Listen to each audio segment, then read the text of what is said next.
اگر آپ نے ابھی تک ہمارے چینل قرآن اسپیس کو سبسکرائب نہیں کیا تو چینل کو سبسکرائب کر لیں اور ساتھ ہی بیل آئیکن ہے اس کو پریس کر لیں تاکہ جب بھی ہم کوئی نیو ویڈیو اپلوڈ کریں تو اس کا نوٹیفیکیشن آپ کو مل جائے۔ بسم اللہ الرحمن الرحیم۔ عزیز سامعین، درس حدیث شریف کی اس مجلس میں آقا دو جہاں سرور کونین صلی اللہ علیہ وسلم کے مجموعہ فرامین میں سے ایک حدیث مبارکہ نقل کی ہے۔ نبی آخر الزمان صلی اللہ تعالی علیہ وسلم صحابہ اکرام رضوان اللہ علیہ مجمعین کو دنیا اور آخرت کی بھلی باتیں بتاتے رہتے تھے۔ زندگی کا کوئی گوشہ ایسا نہیں جس سے متعلق آپ صلی اللہ علیہ وسلم کی تعلیمات موجود نہ ہو، خواہ حقوق اللہ کا میدان ہو، حقوق العباد کا معاشرتی اصول ہو یا معاشی امور،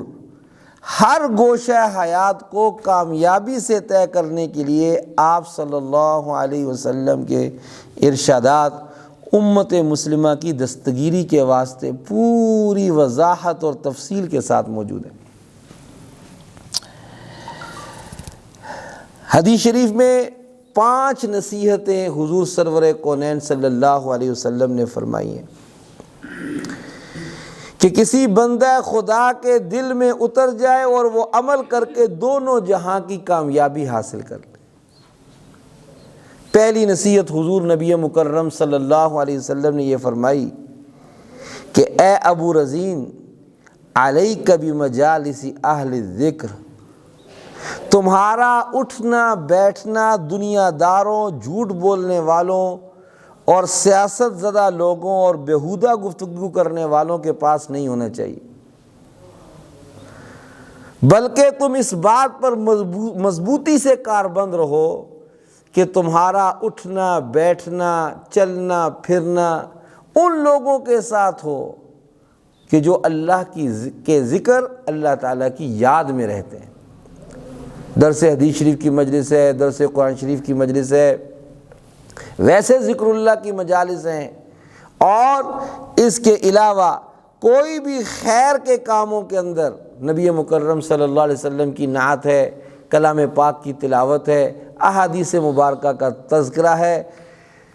ایسی مجالس کو اپنے اوپر لازم کر لو۔ اے ابو رزین، پہلی نصیحت تمہیں میں یہ کرتا ہوں، کیونکہ صحبت ضرور انسان پر اثر انداز ہوتی ہے۔ صحبت صالح ترا صالح کنند، صحبت طالح ترا طالح کنند۔ اچھوں کی صحبت انسان کو اچھا بناتی ہے اور بروں کی صحبت انسان کو برا بنا دیتی ہے۔ وہ طرفہ ایک شاعر ہے، وہ کہتا ہے عن المرء لا تسأل وابصر قرینہ، آدمی سے کبھی اس کے متعلق نہ پوچھو کہ تم کیسے ہو، اس کے دوست احباب تعلق والے جن کے ساتھ وہ اٹھتا بیٹھتا ہے ان کو دیکھو۔ فَإِنَّ الْقَرِينَ بِالْمَقَارِنِ مُقْتَدِي، آدمی انہی کے طرز پہ ہوتا ہے جن کے ساتھ اٹھتا بیٹھتا ہے۔ تو پہلی بات تو یہ ذکر فرمائی۔ اب ہمیں بھی اپنے گریبان میں منہ ڈال کر دیکھنا چاہیے کہ ہمارے شب و روز کیسی مجالس اور کیسی محافل کے لیے ہیں۔ اگر تو حضور صلی اللہ علیہ وسلم کی نصیحت کے مطابق ذکر اللہ کی مجالس، درس حدیث، درس قرآن شریف کی مجالس کے ساتھ ہے تو الحمدللہ، اللہ کا شکر، اللہ کا کرم، اللہ کا فضل۔ اور اگر نہیں تو پھر سوچنا چاہیے کہ ہم شب و روز حضور صلی اللہ علیہ وسلم کی نصیحت کے مطابق نہیں چل رہے، اور پھر محاسبہ کر کے اپنے آپ کو اس طرف میں متوجہ کیا جائے۔ پہلی نصیحت تو یہ فرمائی۔ دوسرا فرمایا وَإِذَا خَلَوْتَ فَحَرِّكْ لِسَانَكَ، اے ابو رزین، دوسری نصیحت تمہیں میں یہ کرتا ہوں کہ جب تنہائی اختیار کرو نا تو ذکر اللہ کے ساتھ تمہاری زبان تر و تازہ ہو۔ مجلس کے اندر تو بسا اوقات آدمی مجلس کی وجہ سے بھی تسبیح ہاتھ میں لے لیتا ہے، لیکن خلوت میں جب کوئی ساتھ نہیں ہے اس وقت میں آدمی جب اللہ کی یاد اور اللہ کے ذکر کی طرف متوجہ ہوتا ہے تو یہ کمال اخلاص کی نشانی ہوتی ہے۔ اس لیے فرمایا وَإِذَا خَلَوْتَ فَحَرِّكْ لِسَانَكَ۔ ایسے مخلصین بہت کم ہی ہوتے ہیں جو انسانوں کی نظر سے چھپ کر خلوت اور تنہائی میں اپنے رب کو یاد کرتے ہیں۔ ذکر خداوندی کی مختلف صورتیں ہیں بھئی، کسی اہل دل کے ساتھ رابطہ ہو، ان سے بیعت کا تعلق ہو تو جو وہ تلقین کرے ان کی اس ذکر کو اختیار کرے، اور اگر نہیں تو تیسرا کلمہ ہے اور درود شریف ہے، استغفار ہے، اس کا اہتمام کرے، صبح و شام ایک تسبیح کرے، بہت بڑی سعادت کی بات۔ تیسری نصیحت یہ فرمائی وَأَحَبَّ فِي اللَّهِ، محبت ہو تو اللہ کے لیے۔ چوتھی نصیحت فرمائی وَأَبْغَضَ فِي اللَّهِ، نفرت اور بغض ہو کسی سے، دشمنی اور عداوت ہو تو بھی اللہ کے لیے۔ یہ بہت مشکل عمل ہے، اور اگر یہ انسان کو حاصل ہو جائے، کسی سے کوئی تعلق ہے فقط اللہ کے لیے ہے، تو پھر اگر اس سے کوئی ٹھیس پہنچ بھی جائے نا تو انسان کو کلک نہیں ہوتی، کہتا چل اللہ کے لیے تھا کوئی بات نہیں ہوا تو نہ صحیح۔ لیکن یہ ہے بہت مشکل، دل کی بڑی ریاضت چاہیے اس کے لیے کہ کوئی عمل بھی ہو وہ اللہ کے لیے ہو۔ حدیث میں ایک مقام پر فرمایا من احب للہ وابغض للہ واعطى للہ ومنع للہ فقد استقبل الایمان، جس کی محبت اللہ کے لیے ہو، دشمنی اور عداوت اللہ کے لیے ہو، کچھ دیا دے تو اللہ کے لیے دے، کسی سے کچھ روکے تو اللہ کے لیے روکے، فرمایا جس میں یہ چار صفات پیدا ہو جائیں فقد استکمل الایمان، اس کا ایمان کامل ہو گیا۔ کمال ایمان کی علامت، کتابوں میں ایک واقعہ لکھا ہے کہ ایک بزرگ تھے، ایک بادشاہ نے شراب منگوائی، اس کے 100 مٹکے تھے، سفر میں جب بحری سفر سے واپس، بحری بیڑے میں واپس آ رہے تھے، تو ان کو پتہ چلا کہ فلاں بادشاہ نے 100 مٹکے شراب منگوائے۔ ان کو پتہ چلا، حمیت اور غیرت پیدا ہوئی کہ اللہ تعالیٰ کی نافرمانی ہو رہی ہے، اٹھے اور اس کشتی پر پہنچے جس میں وہ 100 مٹکے تھے، 99 مٹکے توڑ دیے، ایک مٹکا باقی تھا چھوڑ دیا اس کو۔ بادشاہ وقت کو پتہ، اور یہ بھی پتہ تھا کہ وہ بادشاہ جو منگوا رہا ہے وہ بہت ظالم جابر قسم کا ہے۔ بادشاہ آیا، اس کو اطلاع ملی کہ آپ کے مٹکوں کو، شراب کے مٹکوں کو توڑ دیا گیا۔ بادشاہ برہم ہو کر آیا، بلوایا، کہا مجھے یہ بتاؤ کہ تم نے کیوں توڑے؟ کہا اللہ کی نافرمانی کھلم کھلا ہو رہی تھی، مجھ سے برداشت نہیں ہوا، میں نے اللہ کے لیے ان کو توڑ دیا۔ کہا پھر وہ ایک کیوں نہیں توڑا؟ بھئی جہاں 99 توڑے تھے وہاں 100واں کیوں نہیں توڑا؟ اس نے کہا کہ جب 99 توڑ چکا تو دل میں خیال آیا کہ واہ واہ ہوگی تمہاری تو،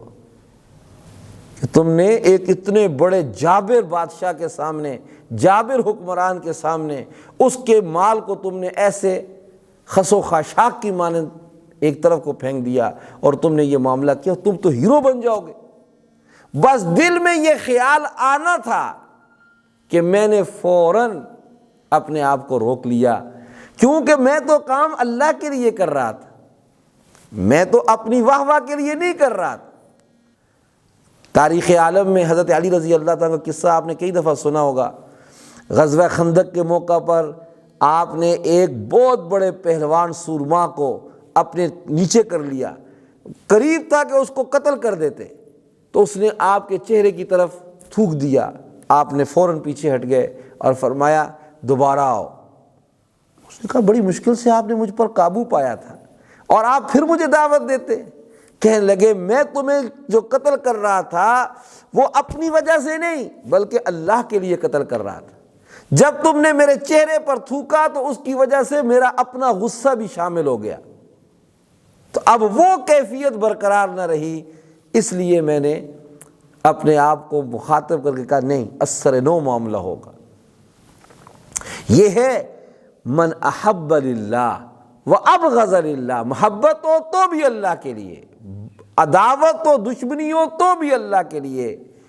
یہ 4 نصیحتیں ہو گئیں، اور 5ویں نصیحت حضور سرور کونین صلی اللہ علیہ وسلم نے ارشاد فرمایا ان الرجل اذا خرج من بیتہ زائرا اخاہ، آپس کے میل ملاپ کی فضیلت کو بیان فرمایا کہ جب آدمی اپنے کسی تعلق والے کو، کسی جاننے والے، کسی مسلمان بھائی سے ملاقات کے لیے گھر سے نکلتا ہے، کوئی اور غرض مقصود نہیں، صرف اللہ کو راضی کرنا مقصود ہے، اللہ کو بس اللہ کی رضا کے لیے صلہ رحمی،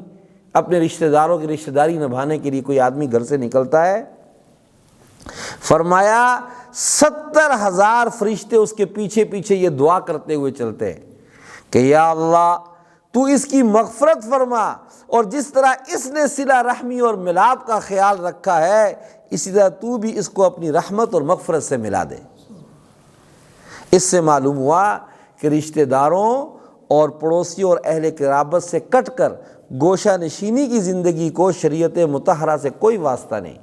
شریعت مطہرہ کا مقصود یہ ہے کہ آدمی کے آپس میں میل ملاپ ہو، تعلق ہو، پیار محبت ہو، ایک اچھی معاشرت ہو۔ اللہ تعالی ہم سب کو اسلام کے اصولوں کے مطابق زندگی گزارنے کی توفیق عطا فرمائے، اور نبی مکرم صلی اللہ علیہ وسلم نے اس حدیث میں جو 5 نصیحتیں فرمائی ہیں، ایک اہل ذکر کی مجلس کو اختیار کرنا، خلوت کے اندر اللہ کو یاد کرنا، اور محبت بھی اللہ کے لیے کرنا، دشمنی اور عداوت بھی اللہ کے لیے رکھنا، اور اپنے بھائی سے ملاقات کے لیے، اچھی معاشرت اپنانے کے لیے، صلہ رحمی کے لیے اپنے گھر سے نکلنے پر اللہ تعالیٰ کی طرف سے جو اجر و ثواب ذکر کیا ہے، اللہ تعالیٰ ان نصائح پر عمل پیرا ہونے کی ہم سب کو توفیق عطا فرمائے۔ وآخر دعوانا الحمدللہ رب العالمین۔